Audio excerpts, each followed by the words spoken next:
RTFC.baconicecream.com. Hi everyone, this is Diabolik with Bacon Ice Cream Productions and Team RTFC. Today I bring to you a Sapphire Steel Gauntlet run. This is based off of the RMB Zoolander deck that Zepha covered on his YouTube channel, which is kind of used some resist to win the game in some ramp. It's running 3 copies of Cinderella and 3 copies of Prince Eric as your low drops. No 1-drops in the deck. Running 3 Judy Hopps and 2 Judy Hopps, 2 Mickey Mouse as your 3 drops, along with 2 Benjas for some item removal and a little bit of ramp. We've got 4 copies of Belle, if high, which she can quest for 5. 3 copies of Huron Flaversham to help with the popsicle engine. 4 copies of Cogsworth. He MVPs if you can get him out and get him to stick. We got 4 copies of Beast, Tragic Hero, 4 copies of Tinkerbell, Giant Fairy, 4 copies of Hades, to 3 copies of Cinderella. Those are all to really control the board and help you with card draw. 2 copies of Fire the Cannons, which I thought was an interesting add. 3 copies of Smash, 2 copies of Let It Go, 4 copies of A Whole New World, and then there's 3 copies of Grab Your Sword, 4 copies of Popsicle, and 4 copies of Fishbone Quill. So between Fishbone Quill and Mickey Mouse, you got some options for ramping a little bit. You also have the minor amount of draw engine with the Huron and the Popsicle, along with the Beast Tragic Hero. Those are really, if the Beast can stick around with the Cogsworth giving him resist, he's going to keep drawing you cards. Cinderella at 2 resist initially, and then if the Cogsworth is out getting 3 or more, can definitely put a hamper on your opponent's plans. I would consider probably changing out the 2 copies of Judy Hopps to bring up to 4 copies of Benja. I know you can get rid of your own, Fishbone Quill, especially if you got to 10 ink already, but I just feel like I'd rather banish someone else's item than give them a card for doing it, basically. I think that's really what my issue is. You got some decent direct damage. Noting that there's no Let the Storm Rage On or Strength of Raging Fire in here, mostly because your 3 drops, between Judy and Benja and Mickey Mouse, I would potentially run them. I just don't know where to put them. Maybe in the Fire the Cannon spot as singable direct damage instead of the Fire the Cannons. But I see where the Fire the Cannons helps, because against a low aggro, you can take out a Lilo or a Maleficent early and disrupt their immediate game, especially if you don't have a 1-drop, because on the play, on your 2-drop, you're going to want to play a 2-drop potentially, just so you can start getting things on board like the Cinderella to move into the big Cinderella. Really, the name of the game is get your guys to stick and draw some cards to win the game in Quest. Maybe use Belle as your win condition. So game 1, I'm paired against Amber Steel. I'm looking at this, and I'm going to get rid of one of the Cinderellas and the Hades. Hades is just not, even with ramp, I'm probably not going to see him until turn 5. Ink, play the Popsicle. Now to note, this was all filmed before the update that showed the colors that your opponent is playing at the beginning of the match, which, at turn 1 I already knew that they were on those colors, but I both like it and dislike it. There's some tweaks that were updated between when I filmed this. This was a couple weeks ago. I just got backlogged with the other video I was working on. I played the Cinderella knowing that they're on the Amber Steel. What I'm trying to do is hope that they're going to try to play something like Storm Rage is on to take out the Cinderella just because they don't want me to get the big Cinderella, and because I don't have it in my hand, I'm not trying to do that. And I take out their little Cinderella for that same reason. I don't want them to be able to shift into it. The same reason I took out their Stitch. Don't want them to shift into their bigger Stitches. I noticed they inked two of the same song that can deal some damage. I know part of that's because they don't have a big board presence, but also means they don't get to utilize that Cinderella as effectively if they don't have the songs to sing with her. Now I'm a long way off. I didn't want to ink anything extra with that bell, even though I could have. I was, the Cogsworth and the Beast are kind of really useful to have out there. It also allowed me to use the Cogsworth to take out their Cinderella and not to put any damage on the bell. I like the inclusion of that Cinderella. It gives them another option to shift into, but also a little bit of heal if they really needed to. They dropped the grab your sword and then a whole new world me, which actually, it got rid of that beast, but it refilled my hand to 7, which means I'm now in a better position. Plus, it gave me the other Cogsworth, but it just gave me a better position to try to play out other cards. I think at this point I've forgotten that I could ink another card with the Cinderella or with the bell, and I'm not sure why I attacked into the Cinderella other than thinking that I could potentially take her out, but I think I might have had a minute of brain fog where maybe they play the Rapunzel and they could have drawn some cards. Not 100% sure what I was thinking there. Put some damage on their Stitch, sing out the grab your swords, play the bell, ink. I'm very close to getting that 10, and now I can quest for 5 with bell. Plus the 2 with the Cogsworth. I'm in really good position right here. I've got the threatening 14 on the board, and I draw the Hades and I play it, and I'm going to take out their Duke just to lower the impact of the Tiana, but I already knew that I was ready to win there. Next up, game 2, I've got a Ruby Sapphire opponent. I put back the Cinderella because she's a 7-drop. I don't have the little one. I'm putting back the Belle just because they're hard to play having multiple, and I tend to ink them if I have multiples in my hand.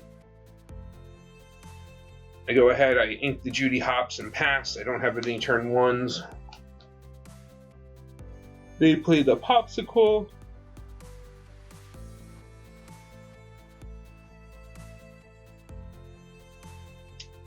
The Tinkerbell, I feel, is great a lot of times, but sometimes not great to have in your hand too early, especially when you don't have the little one.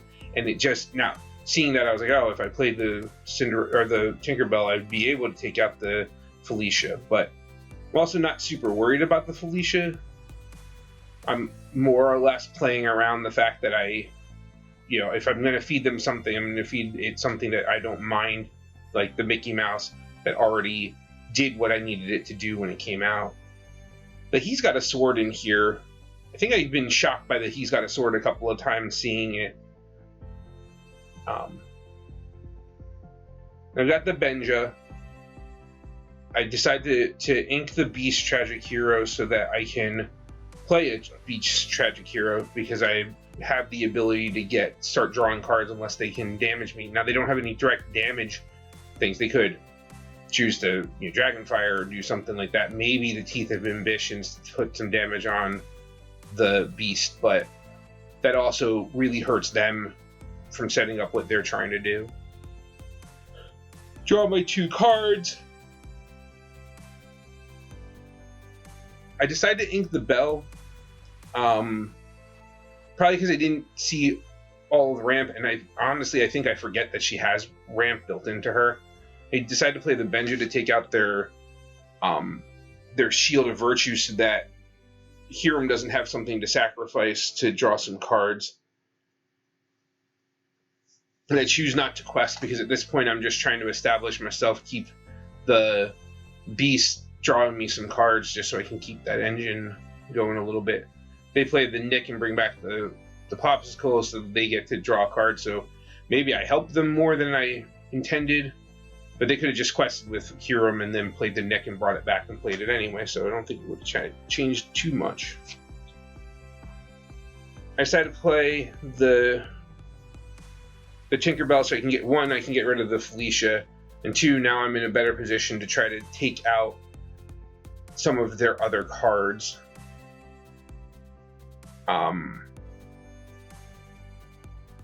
I inked the other beast because at this point the Cogsworth seem more enticing. They're going to protect things a little bit better, so the extra cards with the beast, the Hiram, or the Cogsworth also mitigate the damage from Hiram and stuff like that, so you can attack into him without worrying about it too much. I decided the Mickey Mouse is a fine sacrifice for that Peter Pan quest with the Benja and pass the turn, because at this point Benja's done his job too.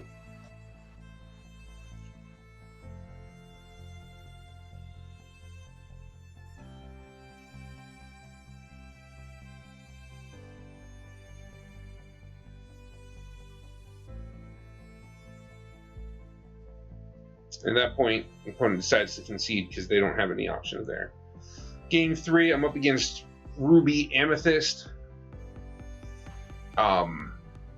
Knowing they don't have any direct damage helps me with knowing I can play out the beast with little repercussions. I mean, other than the Teeth and Ambitions, they don't really deal damage. I'm going to let them play with the Minnie Mouse and not worry about it too much. There have been a couple of times where I've forgotten to take out the Minnie Mouse or something, and like the snake being able to bounce it back, I've realized after the fact, oh man, that would have been better. Now this game is really sped up because it did take a long time to play through, and I'm trying to keep the games to about 4 minutes like we've discussed in the past, just to keep things on track. Take out their snake so they don't have a target to bring back like with a Mim.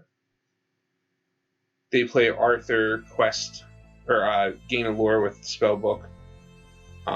And now I know I want to take out that Arthur because I've seen what Arthur can do. Quest with my guys, decide I'm not going to play that Whole New World yet. Now I've got 2 beasts there. I got a Whole New World. I can sing it. I can refill my hand. I can see what else I got. I get to ink.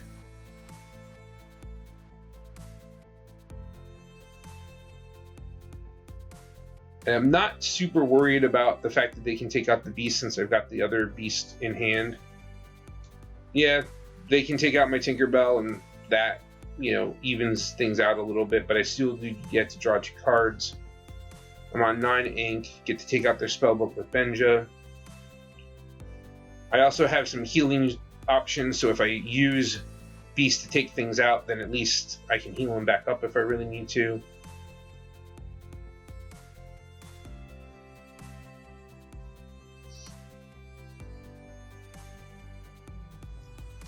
They play the Crab, which I think is an interesting add-on. Being able to take out my Beast definitely slows my engine a little bit, but I'm on 11 ink, so I reasonably can play 1 to 2 cards a turn at this point.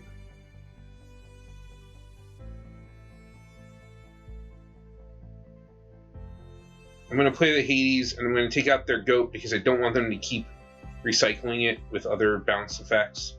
I'm also going to take out their Crab just because I don't like the idea of them being able to challenge in. And now I'm basically setting up so that I have the ability to play a couple of things, a Hades and a Cogsworth, or whatever else I need.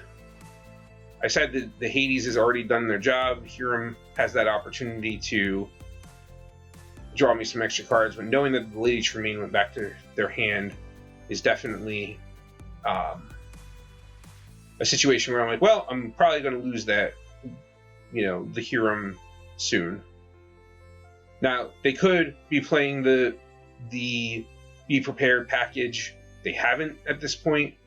That was a great play where they got to play the Lady Tremaine, bounce it back with a snake, and then play Lady Tremaine again. I'm down to just having a Hades, but I get to play 2 Cogsworth. I still have 6 ink to play with past the turn, because now I want to play that Cinderella before I use the Whole New World.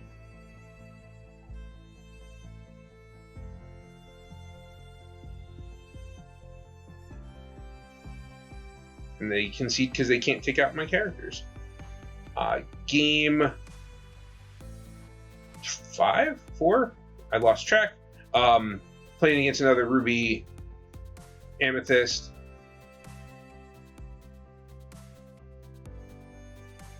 Again, I inked the Belle because having her early, she's not as effective, and she's definitely got a target. If I can play her when I'm got 9 or 10 ink, at least then I have that opportunity to set her up so that she isn't exposed to too many things. Just depends on how good the ramp is. Now, why I chose the Inkborn Quill, or Fishborn Quill, I have no idea there. Maybe because I had the other one in my hand. I definitely see an opportunity with that grab your swords to wipe their board and continue my ramp up. Finding Let It Go to not be quite as useful. I don't use the Fishbone Quill to put in that Whole New World, because I know that Whole New World is going to grab me a whole handful more. I decided instead to get rid of their Arthur because he is problematic to deal with. I chose to use Cogsworth because I'm not too worried. They'd have to do some shenanigans to get a Fox Mim in to try to take out the Cogsworth, but of course at 7 ink they have that opportunity to get the Be Prepared. But I just played the Whole New World, so I've got a full hand of stuff to play with. I inked the Tinkerbell just because they had nothing for me to use it very well on, and I've got the Bell in my hand, so now I can protect it a little bit. If they have another Be Prepared, they have another Be Prepared. Did mess with my plan a little bit, putting the Bell back in my hand, or back in the deck with Yzma, but it also drew me some cards, and now I can go ahead and I can push some stuff out of the way.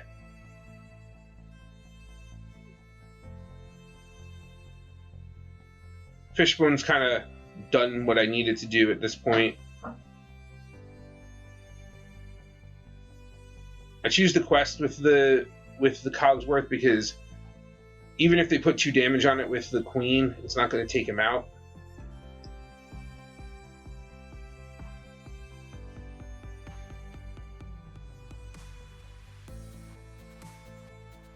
I don't have any items for the Hiram to help me with draw engine stuff, so I decided to smash the goat to get it out of the way. I'm going to quest to get myself up to 11. Play the Grab Your Swords to get rid of their Russian Queen, and now let them have the opportunity to swing into me with the rabbits. Now, the Rafiki was a surprise, because most people aren't running him to take out the Cogsworth, but at this point it was kind of alright, fine. I'm now at 14. I don't have any items for the engine, but I do get to take away their mini, because evasive mini is definitely a threat. The Yzma, they decided to use it to send someone back to draw cards to try to find it out. They played that Pinocchio, and I'm looking at this going, how can I take this down? I can get to 18, play the Bell, and pass, and then they're still not in the position where they're going to win on the next turn. I can definitely threaten That's a pretty big 5-point swing, but they can't get there, and they pass the turn. My next game is against an Amber Ruby deck. At the time of this recording, I don't remember if it was a Mufasa-based deck, but I had just finished playing the 10 Gauntlet Mufasa. That was an interesting thing to see them put the Brave Little Tailor, and I'm definitely now at this point thinking it's a Mufasa deck, because taking advantage of that opportunity could be great.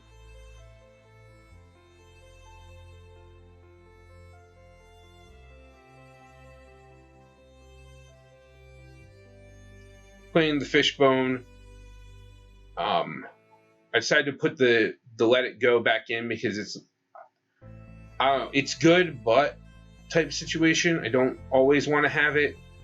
And later in the game with a big threat, it's good, but at the same time, it's, ramping also is kind of significant. At this point, I'm choosing not to use the Fishbone to its effectiveness because I want to keep that Whole New World and the Cogsworth. They sacrificed their Mother Gothel, and at that point I have 2 Grab Your Swords, so I was like, let's get rid of 1, ramp up a little bit, and then that Whole New World can be sung by Beast, and on the next turn we're in a better position. Maui takes out Beast. Even with the resist, I can take out the Maui. I ink the Grab Your Swords because at this point it wouldn't do anything, and I use the Whole New World. Ink a Cinderella because now I've got 2 other Cinderellas in my hand, and I decided to banish the Fishbone Quill so that I can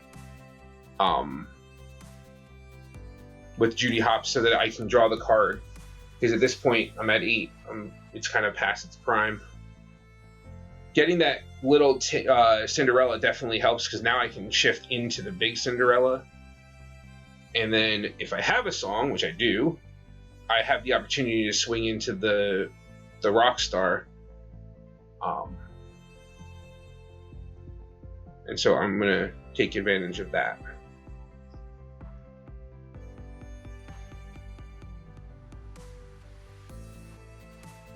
Play their Benja to take out their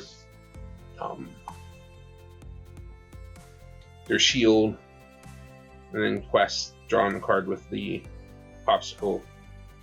I do have the Hiram in my hand. I also have Hades in case I have 2 Hades in case they put down a threat. I'm also right on the cusp of being able to get the bell in and have requests for 5. The Scar is definitely a cool, add-in. Took out 2 of my characters. Now, if I have another song, which I currently don't, I could take him out with the Cinderella, but I then also have the Tinkerbell to do the pain damage and walk that way. I decided instead of playing the Bell, which was probably a mistake, to play the Hiram. I'm questing right now for 5, 7, so so I was kind of confident. The Dragonfire on my Cinderella, sure. It didn't hurt and or help me too much. I still get to quest for 5, get to put the Fishbone Quill and draw 2 cards. I'm not super worried about Doc being there because at 8 ink they're still, reducing the cost. Maybe they play 2 cards.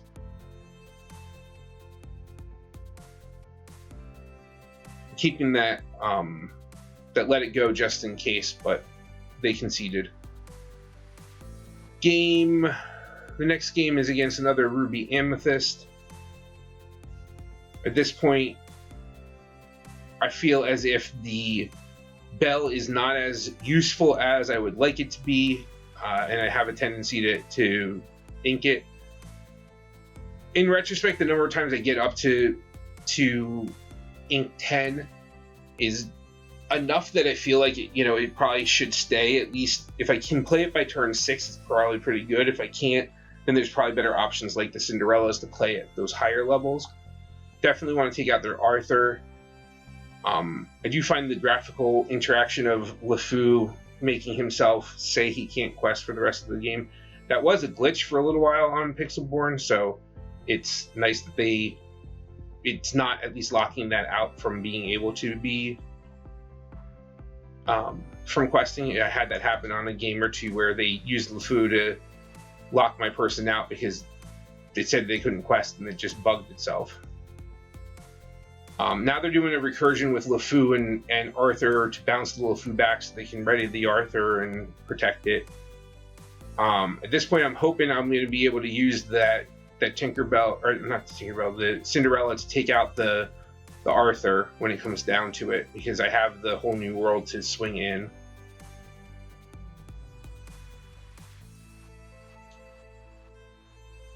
They, instead of playing LeFou, played the Maui, and now I have the opportunity to take out the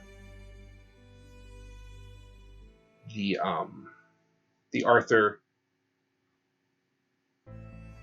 Instead, I let it go the Maui and then use the smash on the Arthur.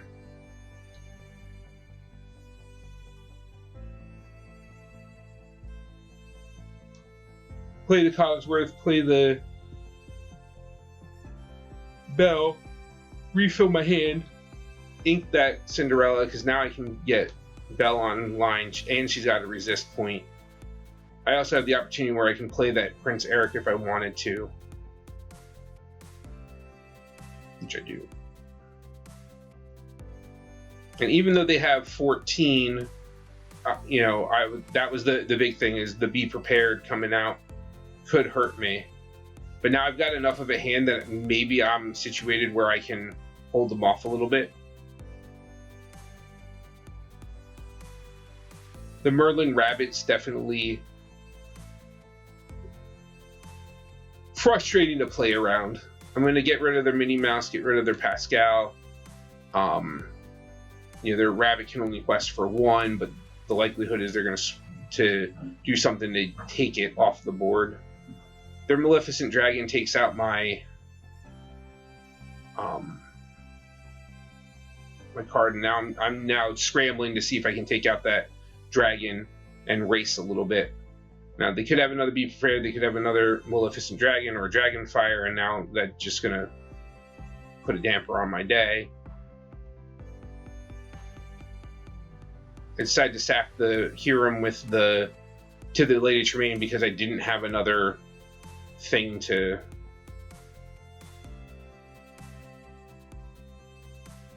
I don't know why I didn't take out the Arthur with the Hades. In retrospect, I probably should have. I was probably more worried about them having the ability to bounce more stuff and take on a loss. Next game is against Amber Steel. Assuming it's going to be like Steel Song, I'm just playing through, trying to ramp and put things out so that I can get in front of it. Now that I saw they're playing the Snow White, I'm thinking they have the bigger Snow White to recur stuff, which they just shifted into, and then they sung their Whole New World to refill our hands.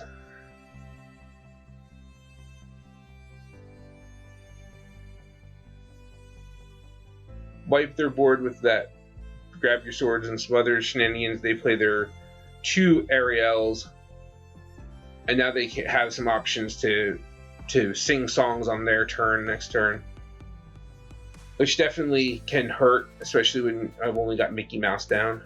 I decided to ink the Cogsworth just to get some other characters out there to try to move things around. Also, Little Cinderella to help me get the big Cinderella out. Retrospect, Crawley should have realized that she could be taken out. I'm not sure if I thought of that at the time or just chose to risk it so that they would take it out instead of something else. Knowing I have the big Cinderella in hand, having the little one helps. But now they're wrecking my board. Get the big Cinderella out, and we're gonna roll through to see what we can do. I mean, the lore count's not that bad. 9 to 4. I could go up a little bit. I have a little bit of splash damage. and decide to quest instead of taking out any of their characters, and then lose the Cinderella.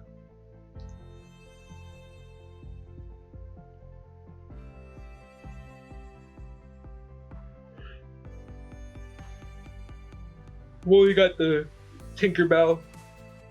I don't think I can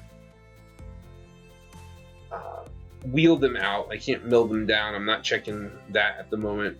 Do get to put some damage on that Stitch, and now I've got the Bell out that can quest for 5.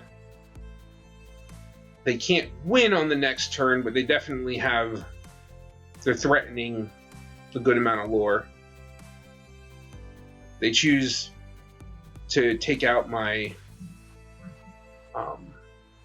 my card instead of questing, which actually I thought was the bad play at the time, but it actually made a lot of sense now because it got rid of the threat and it made me have to jump through hoops in order to try to catch up. Bell questing for 5 is huge for the catch-up game, and at this point I was like, if they want to swing, they'd have to commit 2 characters into swinging into Bell or play a song like a Tinkerbell. And so I was okay with them trading those options. But at this point, I'm 12 to 15. They've got a huge board. I don't think I can take it out. Even playing Tinkerbells and Grab Your Swords and everything else, I'm pretty sure I'm stuck no matter what. Gonna try to draw it out as much as possible. They're threatening 3, but if I can't do anything about it, it's not gonna matter. They're able to flood the board and take advantage of those whole new worlds a little bit better than I was.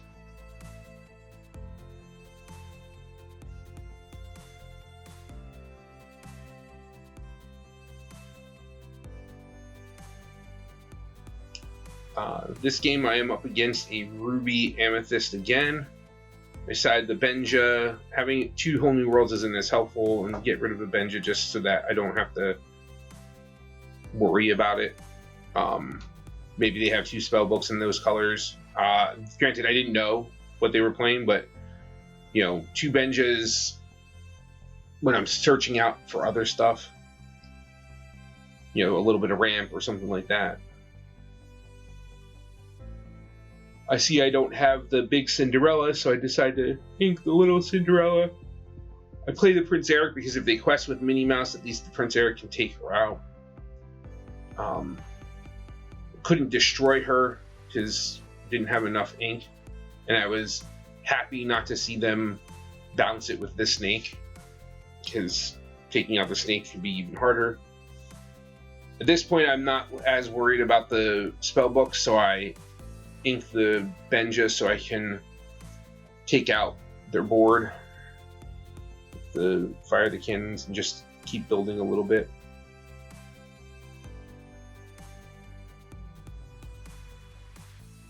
They ink the Surfer Mini, and then they play the Rafiki to take out my Prince Eric. It's the second time I've seen the Rafiki played recently, so it's definitely situationally better. And I'm looking at this thinking maybe it's, instead of the traditional Ruby Amethyst control, maybe it's like a rush version. Drew another uninkable, and now I'm passing the turn without being able to play anything. I'm behind in a ramp deck. I'm behind on the ramping, and I think on the next turn, depending on what ends up happening, I think the opponent just was like, "What do you mean you didn't play anything?" And then I see the Peter Pan's shadow, and I'm like, "Oh man, that's gonna make all of his rush characters, give them extra stuff, and it's gonna be a lot harder to deal with." Drew another whole new world, and now I've got 5 uninkables in my hand, and that's a lot of uninkables. Seeing the Zeus with the Peter Pan shadow is a great add. I think that's a very cool opportunity. Granted, I don't have anything for them to attack into because I drew another uninkable card, and I got 6 in my hand. Definitely, if I get another ink, I can play that Grab Your Swords and see if I can start balancing things out. But I decided to ink the popsicle because I just wasn't certain I was going to get another inkable card off of the draw. It also let me take out their Pinocchio, but at this point they're so far ahead of me, I don't see how I can win. I have nothing on the board.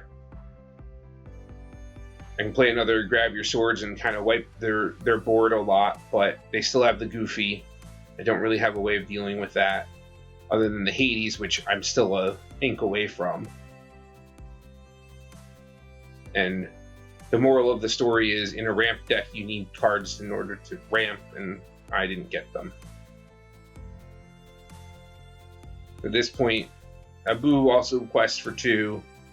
I can take 1 out, but that's going to be the game. Let them play it out in quest, and we end that game. On this game, I'm up against a Sapphire Steel, which ends up being the mirror match, or I guess mirror colors. They get the popsicle, I didn't, so I end up inking a Fishbone Quill. They're playing the Beast Mirror, which I thought was interesting, and they also have the one jump ahead, which I'm not running in this. So I see there's some inconsistencies between the deck lists, so I was intrigued to see how this is going to play out. I'm missing my draw engine. I don't have any targets for Smash, so I decided to play the Benja just to get rid of that popsicle, so on turn 4, if they draw into the Hiram, they don't get to draw some extra cards. They get the Beast Tragic Hero. I played the Fishbone Quill, and then I put some damage on the Beast so that he can't quest, or he can't draw extra cards. They get to play the Whole New World by singing it with Beast.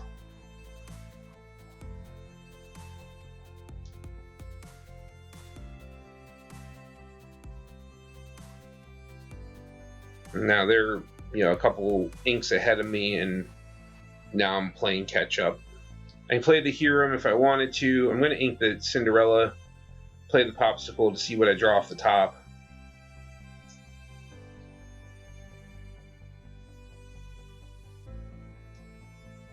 I decided I want to take out that Beast because I didn't want to lose board presence. I decided to ink the Cogsworth just so that I can catch up on the ink ramp, but also they're not trying to quest into me. I mean, at this point they've got 4 or 3 bells out, and now I'm in a rough spot. I definitely can use the Grab Your Swords, and I can take out one of them with the Benja.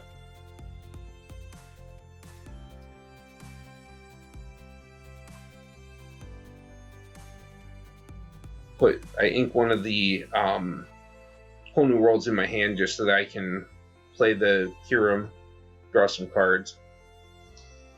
They can threaten up to 15 right now. I can at least take out one more, but can I take out both is the question that comes up. With the Smash I can, so I'm at least not letting them win at this point. I played the Beast Tragic Hero so I can draw some cards. Got the popsicle to draw a card. Decided to put back the Fishbone Quill because they've got ink the Whole New World because they've got no cards in hand, and at least I don't give them extra cards. I can take out their Nick Wild with the Hades and then hope they don't draw into anything so that I can keep this going. I heal the Beast so that I can maybe draw some more cards, and that way I don't regret not having that Whole New World. End up playing the Cogsworth and the Mickey Mouse. Now I've got a board full of people, and some resist, so even a whole a Tinkerbell or a Grab Your Swords isn't gonna make me lose the game. I play the bell, and then they concede, but I could have quested to win it out at that point. This game, I'm up against Ruby Sapphire. They've got their popsicle out to start this. I've got nothing to play right now.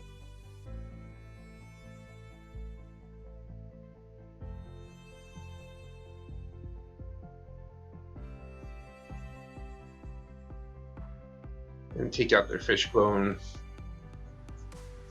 They're going to still get to draw some cards with the Hero. I get out my Beast Tragic Hero so I can hopefully draw some cards because they don't have... I mean, they can Teeth of Ambitions with the Hero if they wanted to. Which they did. At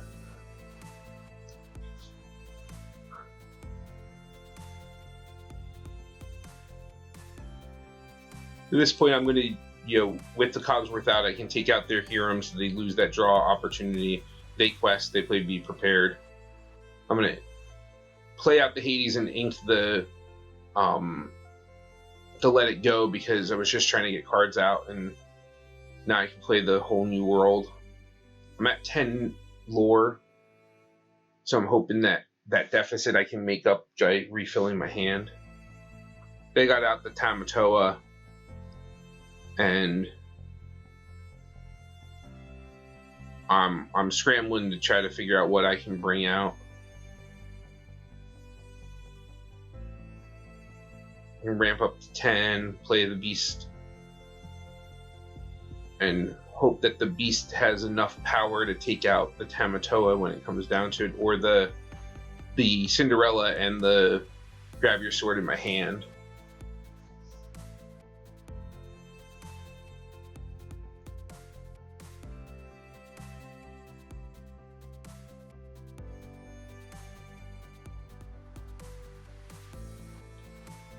So I can take out a lot of their board, leaving me at having 4, but they can be prepared and they have 4 ink to play with. I take out their Mother Gothel because I just wanted them not to be able to take out other things. They get another Be Prepared, play their Hero and refill their hand a little bit. I'm like, well, what are you going to do? You can Dragonfire my Beast. They decide to keep him ambitions it. Using the Hero for that is a really great play because he has so much willpower. And then they got to draw 4 cards off of sacrificing him to Dinner Bell, which was just insane to me.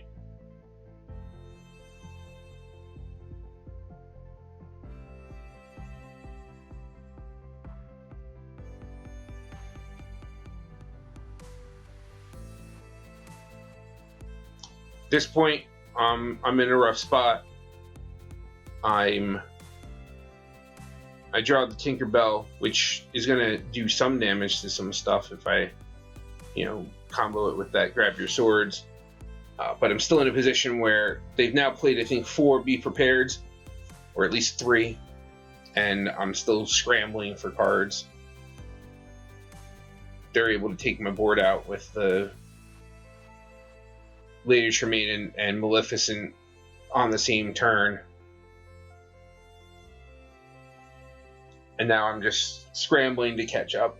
They can take out my Prince Eric, and I got nothing at that point, and I take the loss. And they did some extra fancy shenanigans to show a couple of things, but all in all, the deck is fun. It's a little combo-y. It doesn't have like the full Nick Wilde, Hiram Flaversham, all that, right, to draw all the cards, but between that, Mickey, the Fishbone, the Bell, if you play them correctly, you can definitely threaten 10 lore by turn 6 relatively consistently. The Whole New World, being able to refill your hand is definitely helpful to keep putting out threats. If I were to do this again, I would probably favor the Bells a little bit more, just because of how much they can swing the game if you hold on to them until the later game. That one game where I got 6 uninkables was just unsalvageable. Had I gotten 1 more ink earlier, it might have changed everything because I could play some of those cards a little bit earlier. Either the the whole new world or the grab your swords just to, you know, balance things a little bit more. But all in all, I went 6-4 with the deck. It's fun. You know, it's definitely a little bit different. It's got some resiliency. It's got some board wipe potential. It can take on Ruby Amethyst fairly well if you know how to play against it and you hold on to the cards you want to do some direct damage to take out your things like the Arthurs and stuff like that. But it's definitely a deck to give a shot to. You know, Zepha featured it on one of his videos, which inspired me to want to try to play it.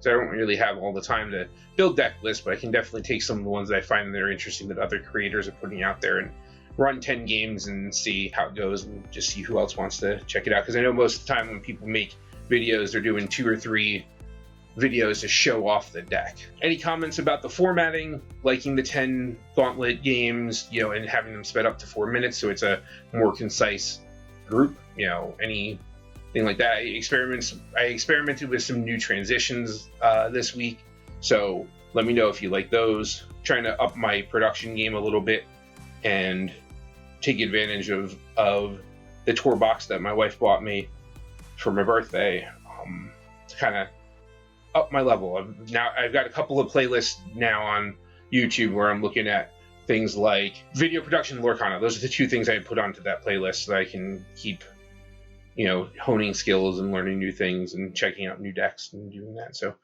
I think the next group of things I started recording on one of the mobile devices so that I could see how that imports over. And so I don't know how that's going to look when I finally develop it, but I'm working on the next deck that I want to play through and put that together. So like, comment, subscribe. I know that I'll put it out there that, you know, we have a lot of retro gaming. You know, Rich covers a lot of retro stuff, the Polymega, the Evercast, the Atari VCS and stuff like that, you know, and it's a little bit 2 different markets. You know, the overlap might not be super huge there, and if there is some traction on the Lorcana side, I can spin off some of the Lorcana stuff into the Team RTFC YouTube channel and start building it from there. We already have a subscriber base on Bacon Ice Cream, you know, and I still want to focus on Bacon Ice Cream because, you know, I'm not at all branded. I have a tattoo of our logo, but you know, if it helps people to not just look out for that Lorcana stuff, because it's a little bit harder when you're subscribed to a multifaceted channel. I know that when I subscribe to someone that covers Lorcana and other games, I'm less interested in the other things. And that very well might be the case here. We have a lot of retro gamers and you guys might not care about the Lorcana content. Or the Lorcana people might not be subscribing because we put out all the other stuff. So the comments would help so that we, you know, Rich and I can make some decisions about how we develop the channel going forward. So I'd appreciate those comments, or, you know, reaching out to us on social media so that we can connect on like that. But thank you for joining. I look forward to the next video I put out, and we'll see you soon.